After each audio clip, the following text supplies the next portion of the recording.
Fa temps que els veïns de la Marina esperaven una millora del transport públic.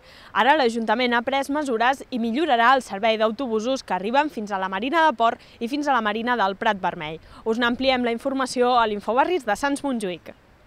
Són un dels únics barris de Barcelona que encara no tenen metro ni saben quan arribarà, però l'Ajuntament ha fet un pas endavant per millorar els problemes de mobilitat a la Marina de Port i la Marina del Prat Vermell. Els barris de la Marina són uns barris que estan en una situació complicada des del punt de vista del transport públic. Ens hem centrat en la millora de l'oferta de les diferents línies d'autobús que donen servei als barris de la Marina. Segons l'Ajuntament, en el proper mes, el 23, augmentarà el nombre de parades.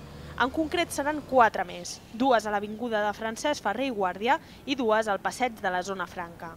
A més, es reduirà el temps d'espera a les parades. Per aconseguir-ho, les línies 9, 37 i 109 de bus passaran per l'eix que tenen en comú cada 4 o 5 minuts en hores punta i cada 7 o 8 minuts durant la resta del dia. Ya era hora, siempre están las paradas de los autobuses llenas hasta arriba. Por aquí no tenemos la línea de metro cerca y nos iría súper bien. La línia 79 tampoc no s'escapa dels canvis. En aquest cas es modificarà el recorregut a la zona de la plaça de Cerdà i al districte Gran Via de l'Hospitalet.